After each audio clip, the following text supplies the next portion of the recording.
Bismillahirrahmanirrahim. Assalamualaikum warahmatullahi wabarakatuh. Alhamdulillahirabbil alamin hamdan katsiran thayyiban mubarakan fihi. Asyhadu an la ilaha illallah wahdahu la syarika lah wa asyhadu anna Muhammadan abduhu wa rasuluh. Allahumma shalli wa sallim wa barik ala sayyidina Muhammadin wa ala alihi wa sahbihi wa sallim. Subhanaka la ilma lana illa ma 'allamtana innaka antal alimul hakim. Allahumma 'allimna ma yanfa'una wanfa'na bima 'allamtana wa zidna 'ilma. Amma ba'du. Yang dimuliakan Allah, Abu MPU, Wakil Wakil MPU serta pegawai yang berhadir di sini, Abu tentu memandu baik yang dari Kota Sigli ataupun dari luar Kota Sigli yang kado tidak penuh. Izinkan kepada kami duduk sejenak di depan agak sedikit tinggi bagaimana Allah duduk ya. Kemudian yang kami muliakan Bapak Pemda, Kepala Dinas yang berhadir, pertama adalah Kepala Dinas Syariah Islam yang telah menginisiasi peringatan 1 Muharram ini dibuat pada subuh hari. Ini sejarah baru, buat agenda Hari Besar Islam Pemerintahan itu pada subuh hari. Di Bukit Naurujak kenyat jadi tantangannya ya. Apabila subuh bro ya. Di Naurujak biasa orang Naurujak dia Indonesia, tapi mungkinnya apa pun ya. InsyaAllah. Jadi mudah-mudahan energi subuh ini sedikit memberi perubahan. Kalau DPD sudah biasa pergi takziah setelah sholat subuh. Yang aneh di Bago, di Aceh, kita orang Aceh, di Aceh harinya belum nak DPD kan hari, ya. Jadi mau setinggal dapat, ya, yang kasih selesai itu, ya. Rombongan diterima oleh urut yang bertakziah yang waktu draw, lalu kalau mau dapat waktu draw diterima kasih selesai. Bahasa ini kita lihat berhubung ya. Alhamdulillah. Kemudian yang dimuliakan oleh Allah, pengurus Safari Subuh, pengurus Masjid Al-Falah, kepada tokoh alim ulama dan seluruh tokoh-tokoh masyarakat yang telah berhadir di Masjid Al-Falah Kota Sigli dalam rangka kita memperingati memperingati 1 Muharram tahun baru Islam 1444 Hijriah. Bapak Ibu yang dimuliakan Allah, saudara-saudara Al-Mandu, sejenak sekitar 30 menit kami ingin menyampaikan bagaimana perjuangan Nabi SAW dalam perjuangan beliau berhasil mengubah wajah dunia, berhasil menjadikan Islam ini membuat perubahan yang sangat besar bagi kehidupan umat manusia. Dalam cara kami sampaikan ini mungkin kisah sejarah yang telah kita banyak ketahui itu tidak kami ulas lagi, tetapi kami ingin mengulas dari sisi yang lain. Dari sisi bagaimana hijrah ini membawa perubahan. Sebagaimana kita mungkin mempertanyakan, memangnya ketika Nabi dan para sahabat sudah berpindah tempat langsung terjadi perubahan? Asai kita kata merantau pasti kita akan kaya, akan mengubah untuk benar. Asai kata pindah tempat tinggal pasti kita akan carong. Asai kita tajak sikula pasti kita carong. Asai kata jak kuliah pasti kita merupakan titel. Selama ini ya mungkin narasi yang kita pahami, Nabi telah berhijrah dari Mekah menuju Madinah. Dengan hijrah inilah terjadi perubahan. Jadi asal kalau pindah tempat berubah terus. Macam mana? Lagi huruf ini katanya galak merantau. Orang pilih suka merantau. Begitu dia merantau langsung kaya, langsung berubah. Katanya Pak orang merantau. Jauh mana? Ada aja. Tetapi yang penting kita ketahui, perubahan itu terjadi berpindah tempat satu faktor daripada semua perubahan yang baik. Tapi setelah berpindah tempat, apanya yang dilakukan itu yang menjadikan, yang menentukan perubahan itu baik atau tidak. Ada yang merantau misalkan, yang merantau tinggalkan kampung halaman yang mungkin kurang produktif menuju ke perantauan. Salah membuat di sini justru cabang gelap, ya, raja gelap, kayu gelap ini. Yang gelapnya hanya dapat berarti, ya. Kayu cabang gelap. Banyak karena salah program. Nah, begini juga kita pertanyakan Rasulullah Sallallahu Alaihi Wasallam ketika beliau sudah berhijrah dengan para sahabat, apanya yang dilakukan Nabi dengan para sahabat sehingga program berpindah tempat ini menghasilkan, program hijrah ini menghasilkan perubahan bagi masyarakat baik di Madinah dan akhirnya nanti juga ke Mekah. Bapak Ibu sekalian, saudaraku yang dimuliakan Allah, kita belajar sedikit bahwa perjuangan Nabi ini semuanya dibantu oleh Allah Subhanahu wa Ta'ala. Tidak mungkin perjuangan yang baik itu tidak dibantu oleh Allah. Tetapi ternyata kita lihat, enggak semua orang kadang pantas dibantu. Ini juga perlu kita tahu. Tidak semua orang kadang pantas dibantu oleh Allah. Siapa orang yang berhak dibantu oleh Allah?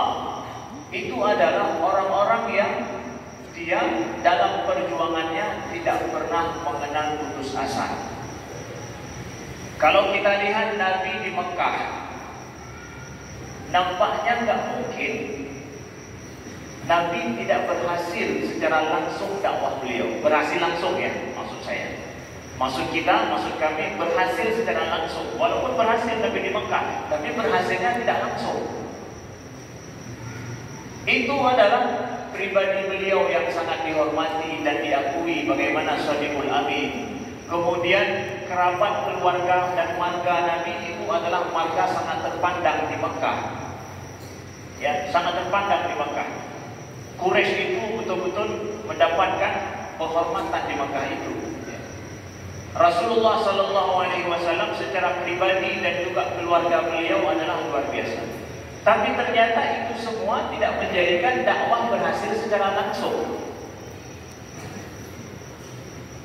Di sini mungkin kita belajar, kadang dalam kita berusaha dalam hidup, kita akan menitik beratkan keberhasilan kita pada orang dekat dengan kita, Mbak Syara aja. Tapi kadang Mbak Syara tadi hanya taharap, itu harus paham juga. Nah, Syara ada pihak bantu. Kadang memang nama Nabi gerok, kan gara-gara Syara berhasil dakwah. Kan gara-gara Syara Nabi, bukan gara-gara saudara beliau langsung menghasil dakwah itu berhasil. Nabi juga mengalami hal yang sama. Nah, jadi baik umeh ke Syara. Debagah umeh tanya ke Syara ada pihak bantu. Kadang Nabi juga pernah mendapatkan hal yang sama dalam hidup beliau. Kemudian perubahan Nabi ini kita lihat dibantu oleh Allah. Walaupun demikian tantangan dihadapi Nabi Sallallahu Alaihi Wasallam dengan para sahabat, Nabi tidak pernah berputus asa. Justru Nabi melakukan langkah-langkah baru. Hijrah, Nabi suruh para sahabat sebagian hijrah ke Habsyah, hijrah bahkan Nabi sendiri hijrah ke Taif, dan akhirnya bersama-sama hijrah menuju ke Madinah. Jadi perubahan dalam masyarakat yang dilakukan oleh Nabi, kalau boleh kita katakan dimulai dengan semua ide, yaitu dengan agama, ya, dengan akidah, atau bahasa lain kalau boleh kita sederhanakan dengan sebuah ide. Akidah yang keimanan yang dibawakan oleh Nabi. Jadi Nabi enggak datang membawa harta yang banyak, Nabi enggak datang membawa perubahan berupa infrastruktur yang paling besar sehingga masyarakat merasa kagum kepada Nabi baru kemudian mereka ikut. Enggak. Tapi Nabi membawa akidah, iman, ide, pikiran baru yang lebih baik. Itu dibawakan Nabi. Modal Nabi adalah mengajarkan akidah dan iman. Tapi Nabi tidak membawakan seakan titel yang besar, kemudian beliau membawa harta yang banyak sehingga orang mau tidak mau harus berfungsi dengan Nabi. Mahan ganyan hazi, punya anak ikut ide Nabi, perdagangan urunya hazi, kalau kawin kuasai di Nabi Madu. Nabi nggak memulai dengan itu, tapi memulai dengan akidah yang disampaikan secara mulut dan secara akhlak beliau. Memulai dengan itu. Lalu setelah itu, ide ini, akidah ini, iman ini diterima oleh orang. Dan orang yang menerima iman dan akidah ini siap untuk berjuang, berusaha untuk itu. Jadi kan cuma dia yang mendengar, dia telah menerima dan mengikuti iman akidah ini, mereka berpangku tangan tinggal diam, enggak. Tapi mereka siap mempertahankannya, siap untuk berjuang bersama. Sehingga akidah dan iman ini berefek di masyarakat. Berefek di masyarakat. Menancip dalam kehidupan kita, apabila ada satu ide yang baru, yang baik, yang bagus untuk kabupaten kita kah, untuk masyarakat di kampung kita kah yang skala kecil. Nah, besi baru, ide baru, yang program baru ya.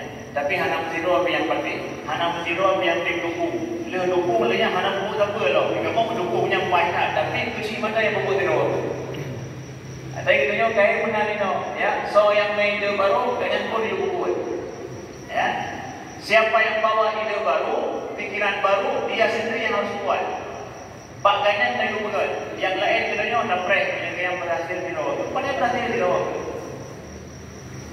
Kan kait dengan maaf cakap ini, ya.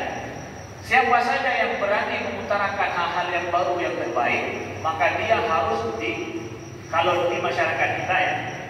Dia sendiri yang dikorbankan untuk ide itu. Ini menunjukkan dalam masyarakat tidak ada kemampuan untuk menerima ide baru atau berjuang untuk ide baru tersebut. Maka itu tidak akan pernah terjadi perubahan. Nahan benar. Saya dapatkan saatnya. So yang pegahnya kayaknya dari kira itu. Namun menunjukkan tidak ada kepekaan untuk menerima dan memperjuangkan hal yang baru yang baik. Sahabat Nabi, mereka menerima walaupun harus berjuang dengan itu. Akhirnya, akidah dan iman yang dibawakan Nabi itu berefek di dalam masyarakat. Lalu setelah itu, saudaraku yang dimuliakan Allah, setelah akidah dan iman ini diterima, ada yang disebut dengan dalam sejarah hidup Nabi itu bai'an. Ya, bai'an.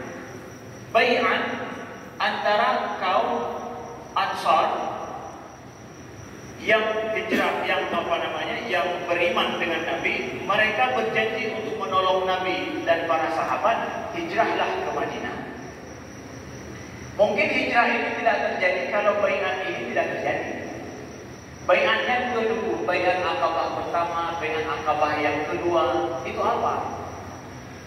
Itu adalah perjanjian daripada orang Ansar yang bukan orang Mekah, tapi orang Madinah, untuk siap membela Nabi SAW. Sehingga itu akidah yang dibawakan oleh Nabi, iman yang dibawakan oleh Nabi. Ada orang yang berjanji siap kami bela, siap kami backup dengan darah, dengan harta dan dengan keluarga kami, sebagaimana kata orang Ansar. Padahal resikonya besar bagi orang Ansar, karena pada saat itu yang telah masuk Islam hanya, kalau boleh kita katakan, sentuh nol. Padahal di Madinah itu jumlah orang Aus dan Khazraj itu puluhan ribu. Yang baru beriman hanya seratusan orang. Sentuh lebih maju. Sedangkan mereka di kampung mereka ada berapa? Ada puluhan ribu jumlah orang Madinah. Tapi yang siap membela seratusan orang. Maka kita sampaikan, inilah dia jalan sejarah.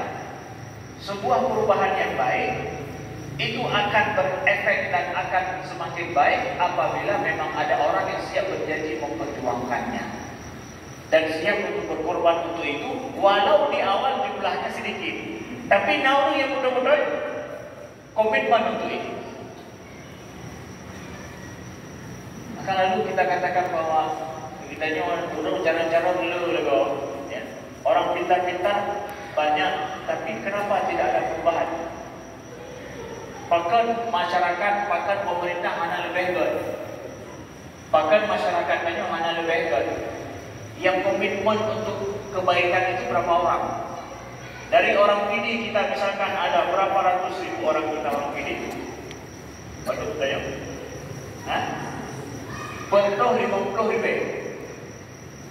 Yang mungkin hampir lebih sedikit, lebih banyak daripada orang Madinah pada saat itu. Kita tanya dari jumlah ini yang komitmen betul-betul untuk itu berapa orang? Nah, 5%. Mungkin kalau orang Ansar yang baiat Nabi itu mungkin hanya 5%. Ada yang komit untuk ini. Nah, itu dia. Dimulai dari itu. Kemudian saudara yang dimuliakan Allah, Rasulullah begitu hijrah ke Madinah. Setelah itu, apa program yang beliau lakukan? Nah, ini Pak programnya. Setelah berpindah tempat, program Nabi apa yang beliau lakukan sehingga dengan itu perubahan terjadi. Kan mungkin lagi beliau menggabung, asai kaperantau cara berdoa anak-anak, asai tajak pula cara berdoa anak-anak. Tapi bagaimana kita belajar, dengan siapa kita menuntut ilmu, bagaimana kita menyikapi ujian setiap semester, setiap ini, itu yang menjadikan anak kita yang belajar di sekolah itu di kuliah cerdas. Kan mengajar pula cara berdoa anak-anak. Apa program yang dilakukan oleh Nabi Sallallahu Alaihi Wasallam? Yang pertama beliau lakukan adalah mulai beliau singgah di Kuba, itu beliau buat Masjid Kuba. Masjid Kuba ini itu inisiasinya bukan Nabi sendiri langsung, tetapi diinisiasi oleh Ammar bin Yasir. Ammar bin Yasir beliau yang menunggu Nabi sampai di Madinah, yang merempak pun dengan Nabi beliau. Ammar bin Yasir tidak jemput Nabi, segala kita mau Madinah, jauh-jauh beda April untuk kebersamaan Nabi. Begitu Nabi istirahat di sana, beliau buat diinisiasi untuk buat masjid bernama Masjid Kuba. Ammar pada saat itu seorang anak muda lagi yang benar. Biasa haba-haba baru itu dari ide tau, anak muda memang. Ide anak muda, maka hargai menyenang hal yang baru. Bahasanya mudah mudah ini. Nabi Jiwanda juga, kenapa kita buat masjid di Kuba? Kita yang penting kan hijrah ke Madinah, ide dari ke BAB lagi di sini. Enggak. Ammar bin Yasir mengatakan buka itu Nabi. Pak yang full nundang drone di sini masjid bukan. Nabi buat masjid di situ. Beliau asas masjid di situ. Lalu setelah itu kita lihat Nabi singgah di Madinah. Begitu hari pertama beliau selesai menginap di rumah Abu Ayyub Al-Ansari, beliau juga membeli tanah di Madinah yang punya 2 orang anak yatim. Nabi beli sendiri. Itu langsung beliau asas sebuah masjid. Masjid yang Nabi asas ini kemudian dibangun oleh para sahabat bersama-sama. Jadi menanfu nilai adalah masjid yang beliau bangun. Nah, masjid ini secara pembangunannya bagaimana Nabi lakukan? Ada yang membantu, semua elemen masyarakat bantu, mulai daripada Muhajirin dan Ansar, kemudian setelah itu juga wanita juga membantu. Ini dari segi pembangunannya. Dan ditunjuk insinyur pembangunan masjid ini siapa? Namanya Yamami. Kata Nabi, qaddimul Yamami fa innahu alyan malmasan wa a'rad mankaban. Kata Nabi, percayakan masjid ini kepada Yamami karena tangan dia itu halus dalam mendesain. Katanya dalam pegangnya halus kayak gitu. A'rad mankaban, kemudian dia juga kuat. Jadi Pak Risu kena besar gede upahnya mendung nyan Pak Yamami. Kan dia boleh Yamami. Dia untuk masjid ini dia orang nomor 1 kata Nabi. Dengar habaganya. Baik buat ramai-ramai menyahana dan percaya teror, haba teror, punya kubur depan. Kan dia boleh Yamami. Jadi nah itu yang oleh Nabi sallallahu alaihi wasallam. Yang Yamaminya punya seandainya kena masjidnya ada betul namanya. Kita tidak kenal siapa beliau, hanya di pembangunan masjid ini kita kenal beliau. Balain kayaknya hanya ada betul, tapi pembangunan masjid ada betul namanya. Begitulah profesionalitas. Baik bangka urut haya diro, baknya mandung kanya ngebut. Karena pembut Cina kanya dia nadiro. Haji mana? Yang bidangnya hanya ada itu, tapi kanya bidang ro, bidang ya naknya ya. Nabi Sallallahu Alaihi Wasallam mengedepankan profesionalitas. Mulai dari berbuat sedari awal. Lalu saudaraku yang dimuliakan Allah, masjid yang diasas oleh Nabi ini dimakmurkan dengan apa? Dengan jamaah, dengan para sahabat. Bagaimana masjid bisa makmur? Masjid bisa makmur karena masyarakatnya bersatu. Nabi persaudarakan para muhajirin dan ansar. Jadi kepersaudaraan oleh Nabi Sallallahu Alaihi Wasallam dengan mereka telah bersaudara. Akhirnya ada bisa dibuat program bersama. Program bersama pusatnya di mana? Di dalam masjid. Belajar bersama Nabi bersama. Kemudian apa namanya? Muncul program-program yang lain secara bersama. Karena mereka telah dipersaudarakan. Akhirnya masjid menjadi tempat kumpul bersama, ibadah bersama, tempat menyelesaikan masalah bersama. Maaf ini menyelesaikan kejadian masa Nabi. Pak tu tanya itu, tapi dalam masjid yang menjadikan tanya hana bersama, tidak bersama. Belah ada masjid, belah no masjid, yang ajak belah no beda lagi.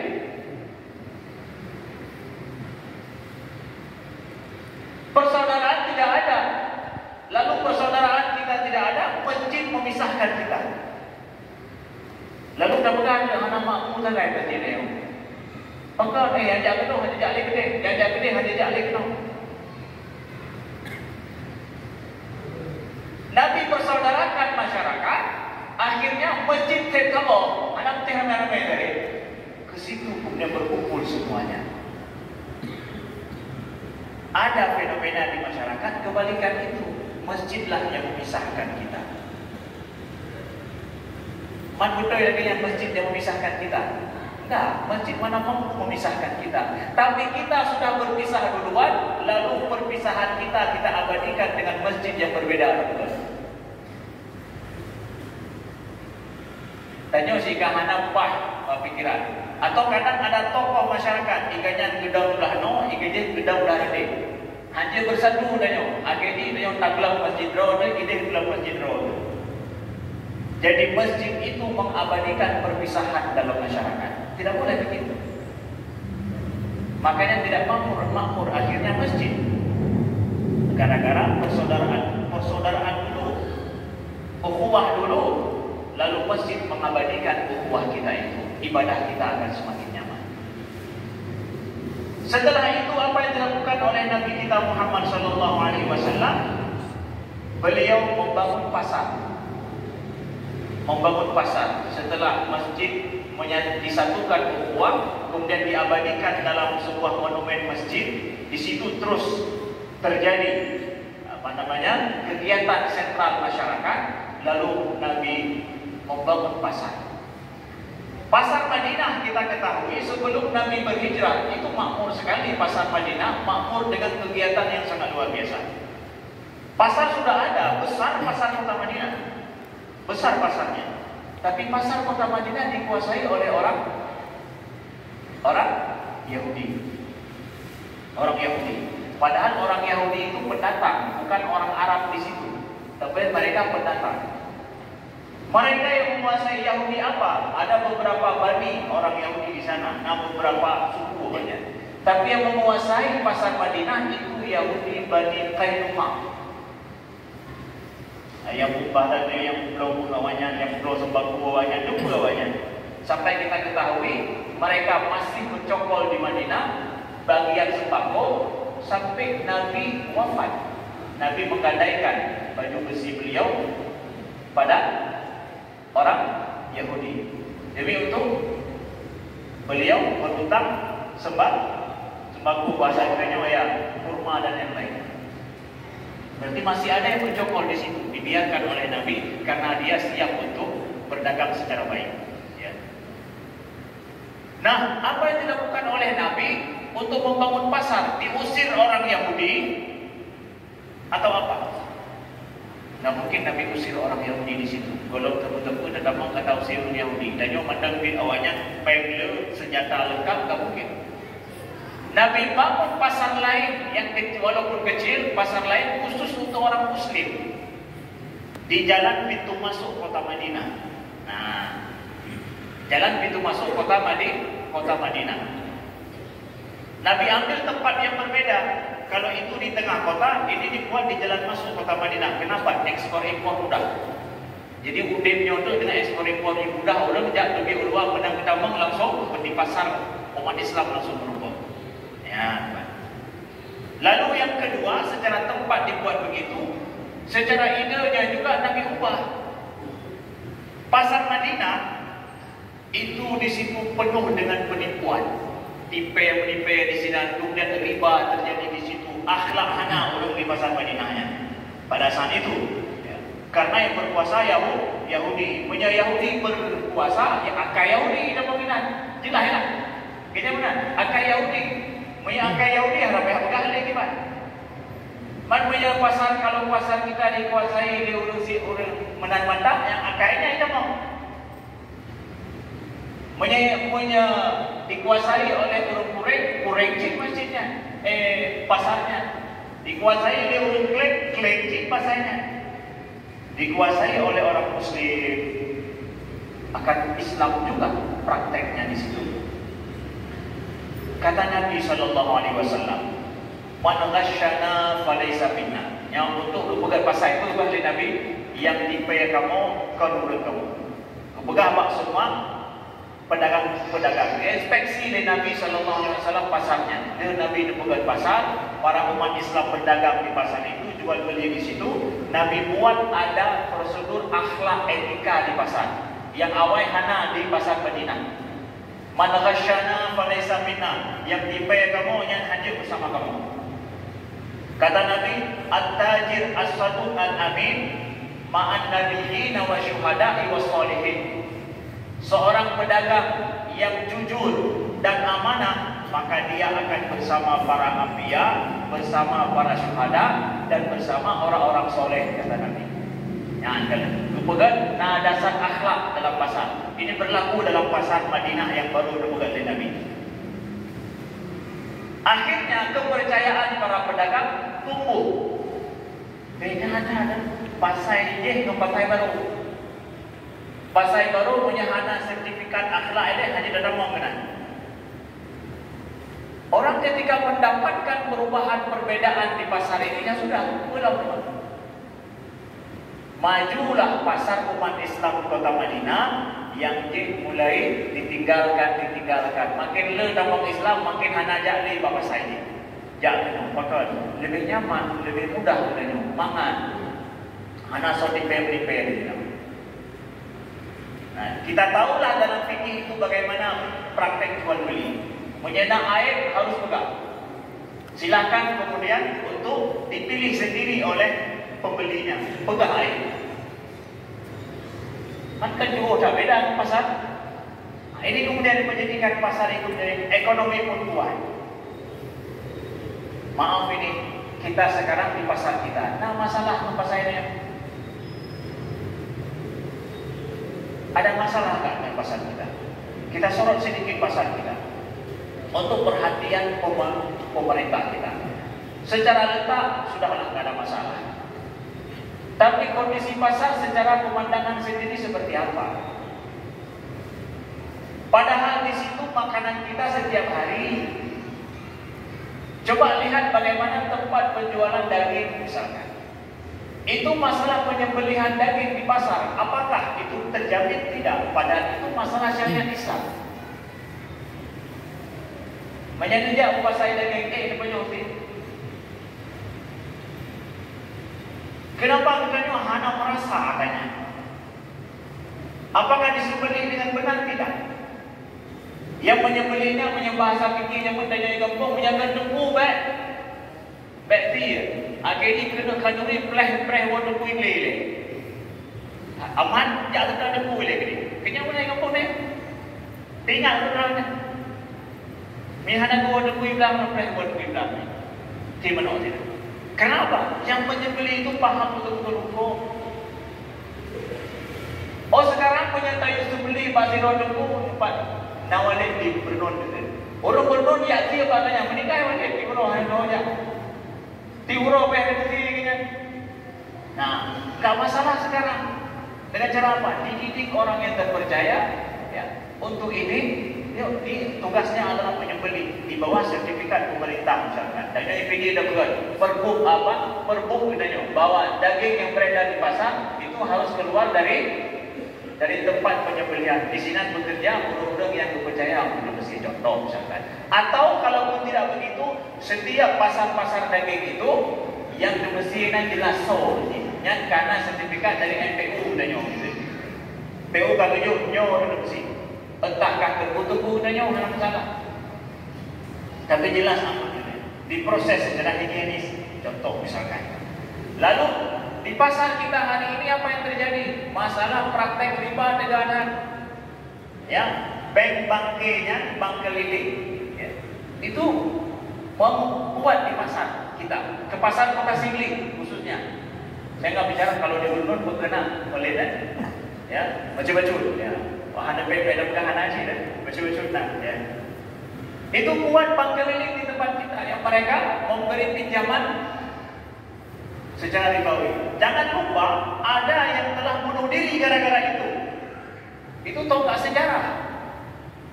Ada yang telah bunuh diri orang kita pilih karena masalah berhubungan dengan riba ini. Ini harus menjadi perhatian kita di masyarakat. Pemerintah juga begitu. Ada masalah apa? Ada kawan-kawan dari Banda Aceh yang mereka memerangi bank riba ini. Masuk ke pasar Kota Sigli untuk memberikan solusi bagi pedagang-pedagang kecil supaya mereka mendapatkan pinjaman yang baik. Enggak perlu mereka harus bayar riba yang katanya hana, tapi pinjaman kebaikan. Cara program daripada saya lupa namanya, Baitul Miskan ya. Baitul Miskan, mereka telah berhasil di Lambaru mengusir pedagang yang praktek riba yang datang dari luar Aceh itu, pinjaman riba.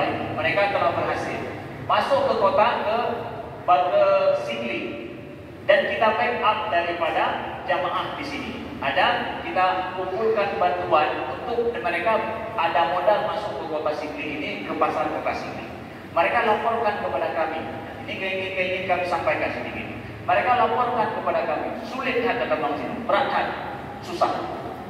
Kenapa? Yang membackup-nya orang tempatan sendiri. Jadi bukan lagi orang luar, tapi yang berleno kepada pinjaman lagi di backup, didukung, dipegang oleh orang tanya orang. Kemudian kebutuhan masyarakat kecilnya terhadapnya tinggi. Ya, pedagang-pedagang kecil kita di kaki lima itu yang disasar. Tinggi sekali. Jadi untuk tak putus rantainya susah kan. Program urangnya Kibancara yang mendapatkan pinjamannya dari Baitul Miskan ini adalah yang mau mengaji. Punya dicok pinjaman pak kamu bisa dicok $1 dapat balik $1 sih. Kira urangnya. Betul begitu? Ya, yang kakak anak lagi dong. Ya, cuma syarat sabang anda, apa syarat? Dia apa? Kamu mensediakan lembu untuk setiap nuwo dari pedagang posiklo yang jaga dia di tengah je. Atau nuwo sigolong nuwo ini setelah zuhur solat dulu zuhur, setelah itu mengaji sebentar.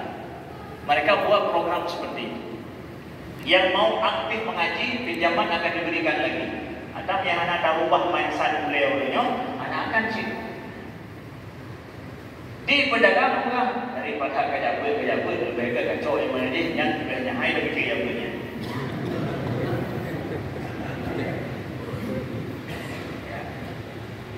Perlu kepada pendidikan, ya, perlu kepada pendidikan.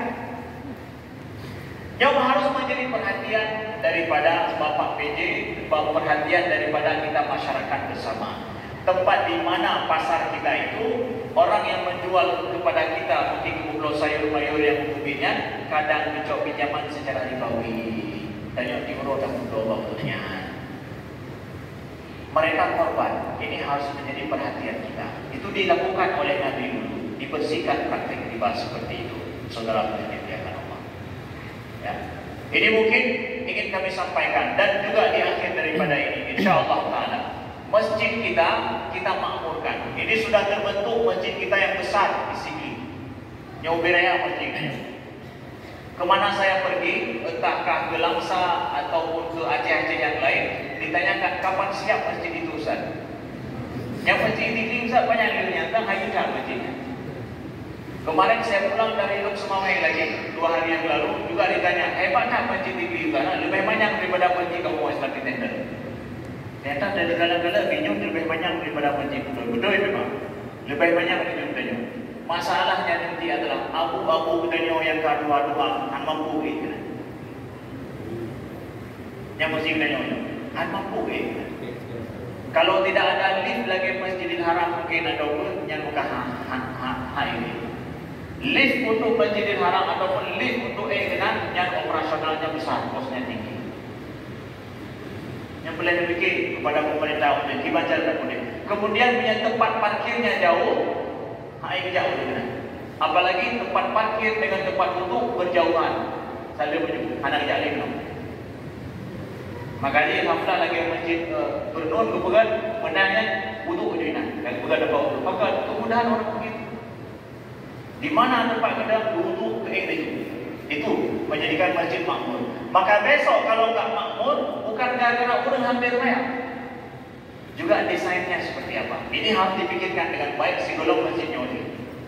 Yang kosnya juga besar, harganya sangat mahal sekali. Maka terpegat masjid pada kemakmuran masyarakatnya. Kita harus lihat kepada kemakmuran daripada ibadah di dalamnya.